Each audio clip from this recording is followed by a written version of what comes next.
Alexander McDougall was an American seaman, merchant, a Sons of Liberty leader from New York City before and during the American Revolution, and a military leader during the Revolutionary War. He served as a major general in the Continental Army, and as a delegate to the Continental Congress. After the war, he was the president of the first bank in the state of New York and served a term in the New York State Senate. Early life. McDougall was born on the Isle of Islay, in the Inner Hebrides of Scotland in 1732. He was one of the 5 children of Ranald and Elizabeth McDougall. In 1738, the family immigrated, going to New York as part of a party led by a Scottish Army veteran, Captain Lachlan Campbell. Campbell had described fertile land available near Fort Edward, but when they arrived in New York City, they discovered that Lachlan had been awarded a patent for about 30,000 acres and expected them to become tenants to his estate.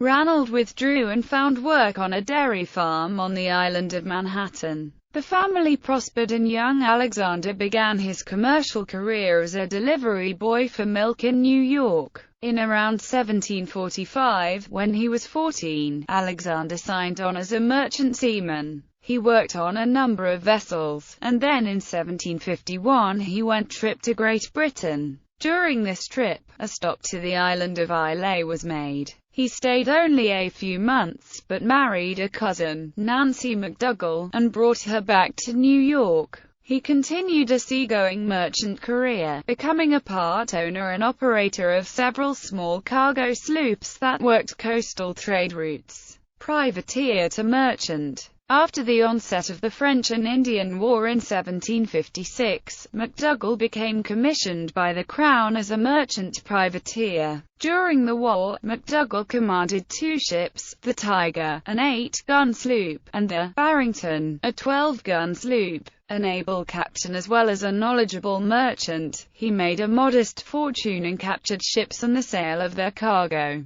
In 1763 McDougall gave up the seafaring life. The war had ended, his wife Nancy died, as did his father. He was left with responsibility for his 3 children and his mother. So he converted his seagoing assets and with the small fortune he had accumulated during the war, invested in land and became a merchant and importer. By 1767 he had his affairs in good order. He owned land in Albany County and as far away as North Carolina. He remarried, this time to Hannah Bostwick. Though their increasing wealth earned them recognition, it did not earn him acceptance into the traditional society in New York City. Long-standing members of high society such as the Livingstons and the Delanceys looked up him as crude and unpolished. Prelude to Revolution. When revolutionary fervor grew with resistance to the Stamp Act, McDougall became active in the Sons of Liberty, and later was a leader in the movement in the colony of New York.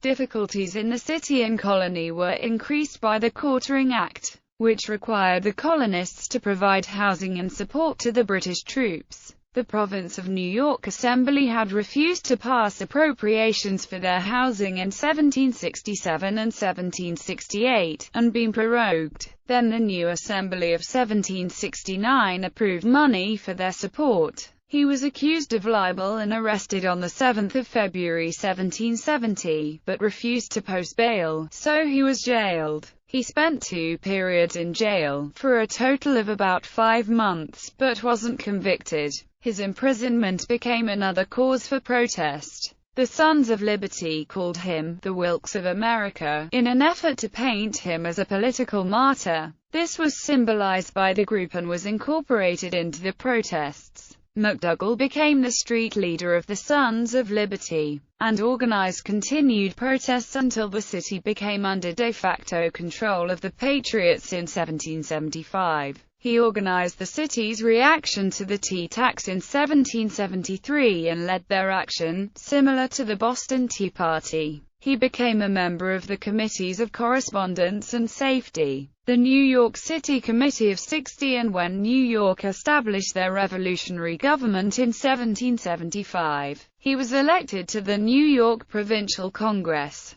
Continental Army. On June 30, 1775, McDougall became a commissioned colonel of the 1st New York Regiment by an act of the New York Provincial Assembly. Eventually, McDougall would rise the rank of Major General in the Continental Army. Soon after his commission, McDougall's troops were sent north to take part of the campaign in Canada. Among them were two of McDougall's sons. The colonel stayed behind to raise funds and troops. The campaign ultimately failed. One of McDougall's sons was captured and the other died of a fever near Montreal. During the early period of the war, McDougall played a role in preparing for the siege of New York by the regulars. The city was unprepared for an extended fight, and the defense of the city was a primary focus for George Washington and his staff. When the regulars attacked New York, it quickly became apparent that the Continental Army would be unable to hold the city. The Continental Army needed to make a quick retreat from the city in order to avoid heavy losses.